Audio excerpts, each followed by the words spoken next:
it's Wednesday night. It's time for Trinity class. Tonight we're talking about the energy of creativity. Very useful energy. A lot of people come to me all the time saying, how do I stimulate my creativity? It's not undoable, but it does have some rules around it. We're going to talk about those rules tonight.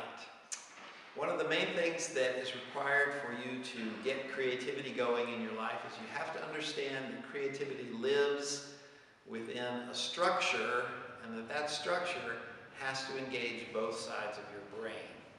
An easy way to do that is to turn it into physical movement.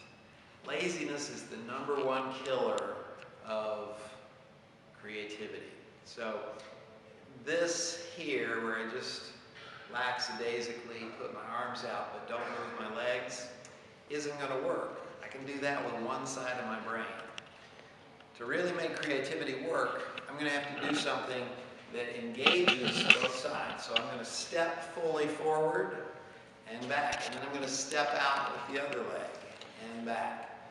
Doing that is going to force all of me to work. I find it most useful to set your structure and then clip out a space in that structure so that you don't stretch and elongate the space, that it fits neatly into the structure. That's going to be important later. Creativity requires that you have a specific hole that you expect something to drop into. Expectancy is a big part of creativity. It helps if you have a partner. So we're going to do that first. I'm going to show you a little partner exercise that you can do. We're going to start with our hands out, my right hand, her right hand, so that they're touching. And then I'm going to take a step back so that this forces me to step forward for this touch to happen. If we were to stay here and I could just do this, that's not going to do it. I've got to have the step. So we step apart. I step forward, right to right, and back, left to left, and back. And then I'm going to clap, wait, and then right, and back, left, and back, clap, and wait. Right, and back, left, and back, clap, and wait. Do that enough times that it begins to become sort of a body memory, that you have a feeling for the rhythm, and you're not going to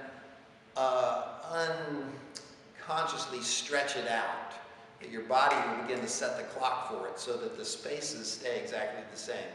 Once you have that regular rhythm, you're going to snip out the clap and wait part. It's just going to be an empty hole now, and you're going to fill it with something. We're going to call it freestyle. You can do anything you want. You can pat your head and rub your belly. You can wiggle your ears. You can strike a disco pose. You can be a muscle builder, whatever you want to do. Just what comes to fill that space is what comes to fill that space.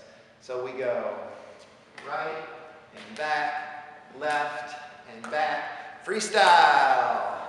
Right and back, left and back. Freestyle. Right and back, left and back. Freestyle. Right and back, left and back. Freestyle. You can do whatever you want, but don't think about it while you're doing the right and left. Keep your mind blank. Let something just drop into that space. After you do that for a while, you'll begin to feel sort of like you couldn't stop it if you tried, that something's just going to come. It becomes like the sorcerer's apprentice with the little brooms that would bring water, and he couldn't stop it. You set that space, you keep it the same time frame in this full body motion, and something will fill it every single time. You don't have to think about it. You get good at it, you can start using it for specific topics. You can, let's say you have a paper that you're typing and your brain's stuck, you can't come up with an idea. You can do this, right, and back, left, and back, and then you can just say a word, whatever comes to you. right and back, left and back. Geography, right and back, left and back. Blue states, right and back, left and back. Census, whatever you want.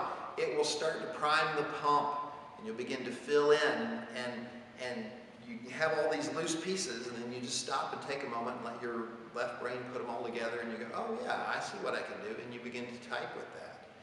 You can jumpstart any topic. It can be a mental answer you want. It can be an emotional block you're trying to get through. It can be a physical problem that you're looking to just see in a different way.